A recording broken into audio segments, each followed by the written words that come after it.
Hello, it's 10 p.m. in Accra, 11 p.m. in Berlin, Germany, and midnight in Kigali, Rwanda. Good evening and welcome to News at 10 with me, Stephen NT.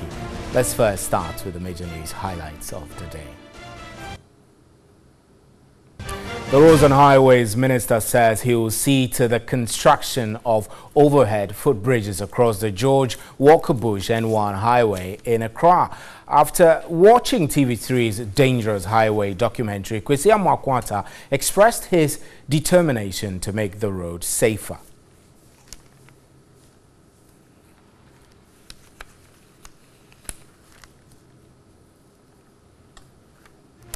On fuel prices, prices of petroleum products are expected to drop between 1 to 3% in the first pricing window of March. Principal research analyst at the Institute of Energy Security, Richmond Roxon, says the continuous stability of the cedi and drop in oil prices on the global market will see reduced prices at the pumps. And the police in Tema have launched a manhunt for 4 armed robbers who shot dead a Lebanese businessman. The deceased, Ahmed Safiaddin, was returning from a bank with 200,000 cedis when gunmen attacked him at about 10 Tuesday morning. And also tonight, Minority Chief Whip and Member of Parliament for Asawase Muntaka, Mohammed Mubarak, says he will resist the legislative instrument on the legal profession when it is laid on the floor of Parliament. The Asawase MP had earlier embarked on attempts to get signatures of some MPs to oppose the passage of the LI.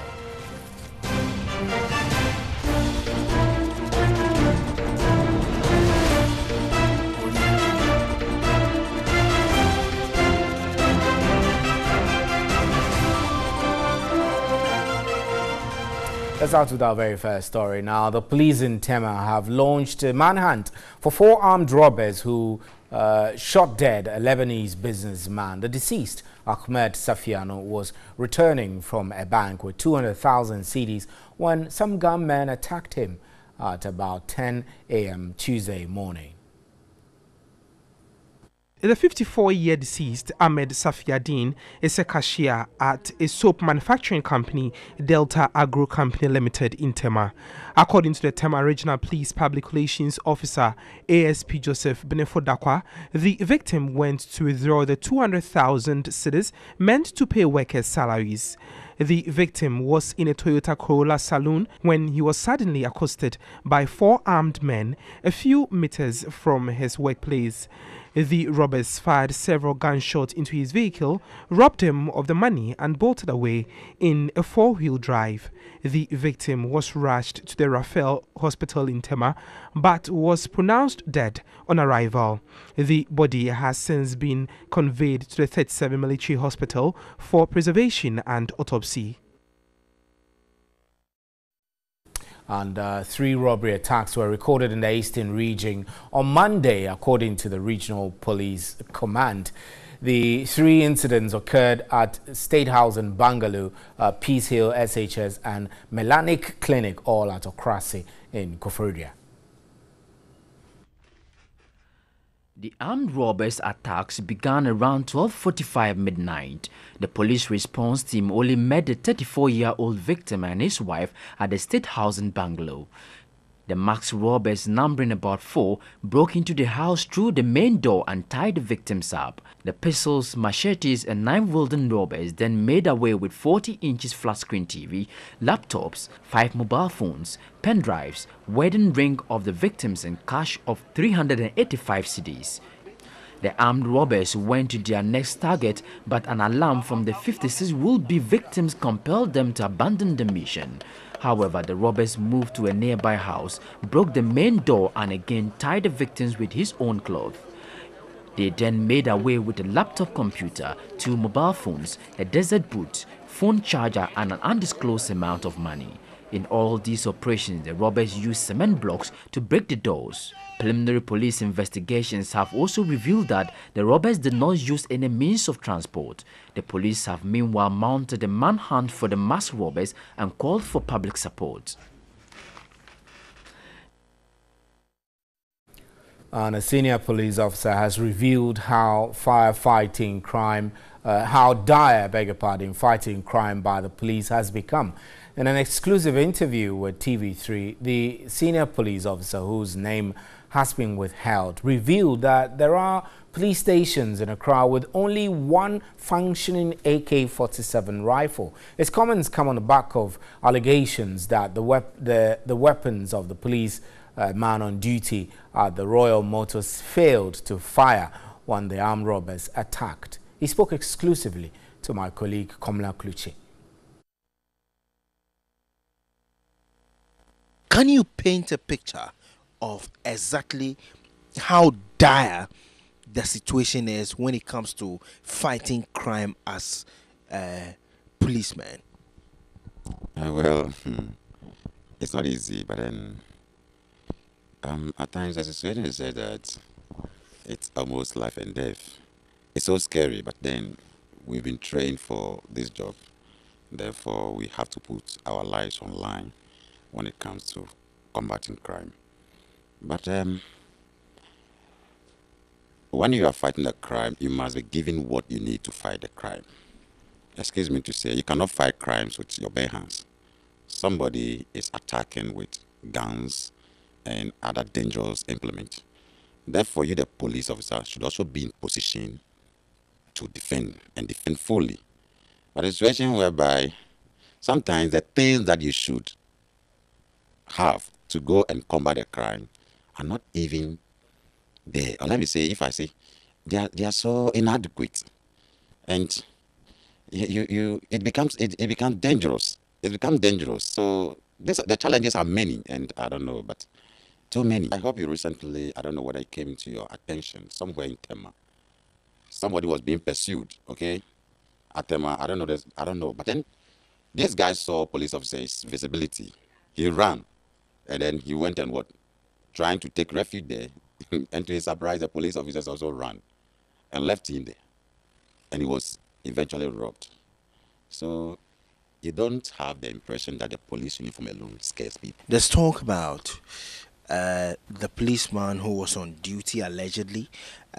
He tried firing his AK and then it did not cork. It did not even fire. How does a policeman get to location and the gun would not fire? Look, police officers have on several occasions met armed robbers, have tried to fire, and it's not fired. Recently, I think in the north, a group of police officers were faced with that situation. They tried firing the guys, it was not firing. Okay? And these are old stock weapons. Weapons that were given to police in the 1990s. 1990s weapons. Look, every police officer you see in this country has confidence in the AK-47. And the confidence, when you hold the AK-47, the confidence you have, I don't know how to compare it. Because we know the range, we know how deadly the AK is.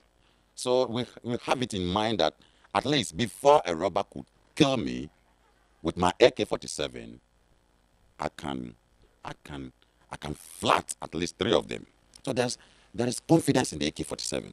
In Accra, I wouldn't want to put it on air or mention the name of the station, but only one weapon.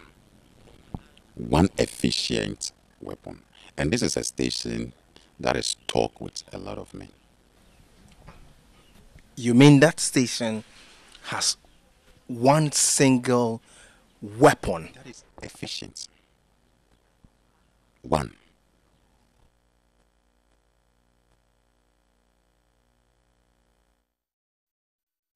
Meanwhile, a security analyst has called for a review of the Securities and Intelligence Agencies Act 526, describing it as outmoded and myopic. So critical question is, how can this impact on the fight against armed robbery and address the issues of the security of the citizenry. Sani Adib is joining us in the studio. Good evening, sir. Thank you very much. It's a bit worrying. I mean, we've been monitoring the trend of robberies. It's been like one robbery per day over the past few weeks, and it's very worrying. But you are calling for a review of the National Security Intelligence Act, Act 526. Which specific aspects of the law do you think must be reviewed? All of it? All of it, because crime has metamorphosed over the years because of new issues, new weapons, new strategies, and even new actors. And the fact that we still rely hook, line, and sinker on that document means we are not making headway.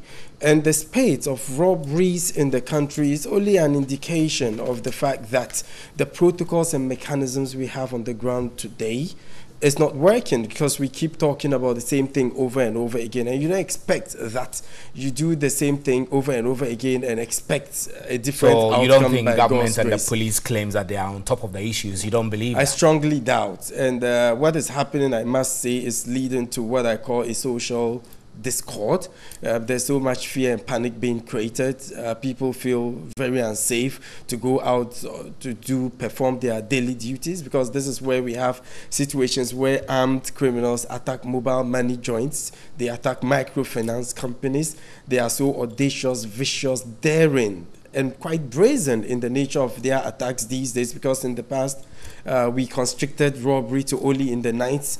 Broad daylight robbery is something alien to us. So we are taken aback. So what strategies or mechanisms are we putting on the ground to reverse the trend? And you think that we can reverse this trend, begin reversing the trend by reviewing the National Security Intelligence Act? I think like many other jurisdictions across the world, like Liberia, Sierra Leone, Kenya, South Africa, and even the US, we should come up with a national security policy document that is not fixed, because crime keeps changing. Crime has now become transnational. Now there's a sophisticated network of arms traffickers. You are saying two things now. You said we should review the Act 526. Now you say we need a national security policy. Reviewing it into a holistic, encapsulating national security policy document that would take that would give credence to the three major sectors of security: border security, police security, and another important sector, defense security. We should also in the policy document be emphatic about the socio-economic and geopolitical dynamics. These are not covered in Act 526. No, absolutely not. That gives rise in our societies. That gives rise to some of these. And in criminology, we have different ways we can tackle the crime rate: the tertiary, the secondary, and most importantly, situational crime prevention should be captured in that policy document. Some of them should be interventionary in nature, targeted at the youth especially, who are most vulnerable to going into crime: school dropouts, unemployed youth, those that are on drugs, etc. We should also give credence to the response time of security agencies, because one of the factors emboldening the criminals is the fact that they feel they can perpetrate their activities and get away with it, because you call the police and it takes them forever to come. I have said it over and over again. I've been a victim of burglary before in Kasua. I went to the police, I reported to them, they said they would come. To date, nobody has shown his face there. So what does it say? What signals does it send out there? When there are criminal offenses after it happens, do we do the right investigation? Do we cordon off the crime scene? Do we have a national database on fingerprints, so all these DNA, etc.? All of this should be outlined in the policy document, because when you fail to plan, you obviously plan to fail. And not just that, because we have so many other fragmented policy documents that don't find implementation. But government recently announced that it was providing 800 million for logistics for the police service. The IGP says they need the equipment to fight crime. These are not enough? I cannot completely hook, line, and sinker bastardize the idea that we need to give the police logistics. But it's one step. Another step is changing our attitudes. being professional in the discharge of our duties. You have national security agents all across the country holding quota, so you get to know he's a national security agent. He approaches you, introduces himself as a national security agent. We have BNI officers in all districts in the country. Some of their directors following DCs to public events and sitting on the days, and they are introduced as BNI directors. They get up, they wave at the crowd, they are given funds. When indeed they are supposed to operate compromise intelligence. Exactly. Gathering. When they are supposed to operate covertly. Indeed, we are not even supposed to know the offices of the BNI or the national security. My brother, I'm sure you know the offices of the BNI. In other jurisdictions, it is a treasonable offense to even blow the cover of a secret agent. But in Ghana, what do we see? We see them blowing the cover themselves. So it goes beyond logistics. We would have to overhaul the training regime right from the recruitment stage, especially in a country where we are so political. When there's a change in government, you have foot soldiers claiming ownership over national security rather than going through the proper procedures as done in other jurisdictions. So you have national security intelligence compromise even from the scratch. So I mean, all of these issues should be captured in the national security policy document. Right? And I have hope if we have clearly defined and outlined implementation methods or strategies in that document, I'm sure we should be making a giant leap. This is a very important discussion. Would have loved to continue, but Sani Adi is a security analyst. I am Stephen Enti. This is News at 10. You can also hear us live on 3FM 92.7. You can follow our live stream on Facebook and on 3news.com.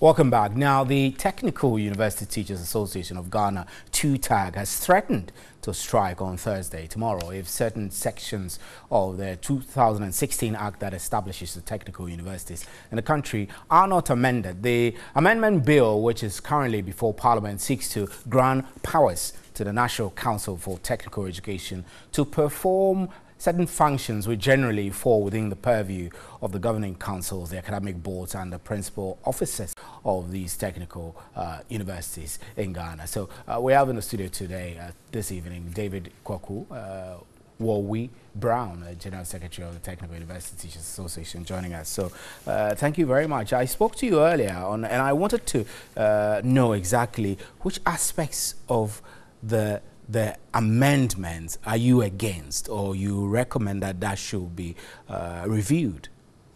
Thank you very much. I think that first of all, we must state here that the Technical Universities Act 922 is too young for amendments. Howbeit, the Minister of Education sent such amendments to Parliament for the amendments to be passed. And he did this without consulting.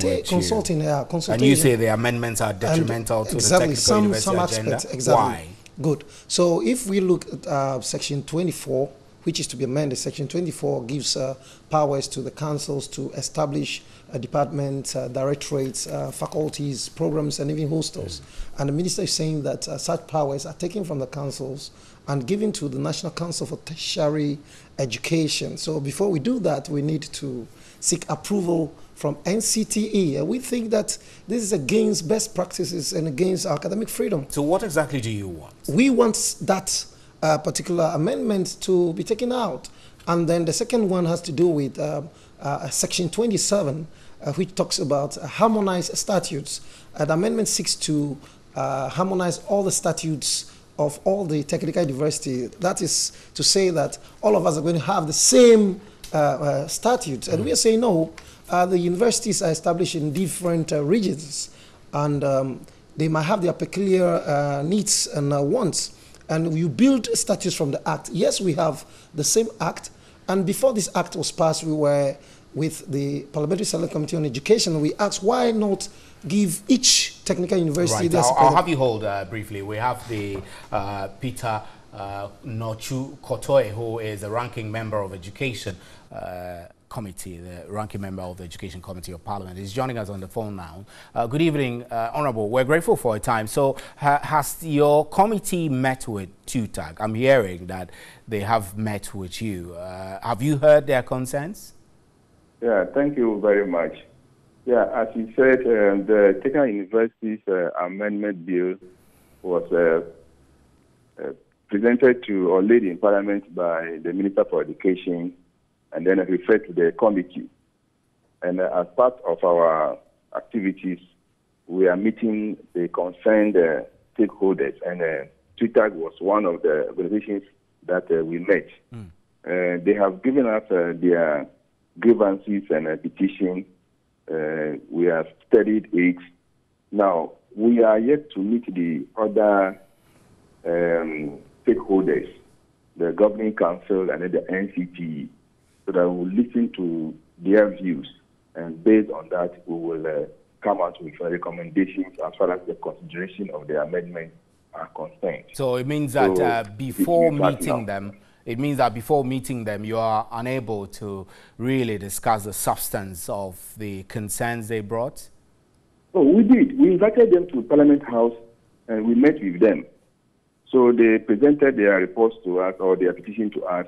We allowed them to go through it one by one, what they felt about each of the proposed amendments, as the gentleman is saying, the control or the power that is being given to NCT. And I feel that if we don't do it very well, NCT is going to have an overwhelming authority or power over technical universities.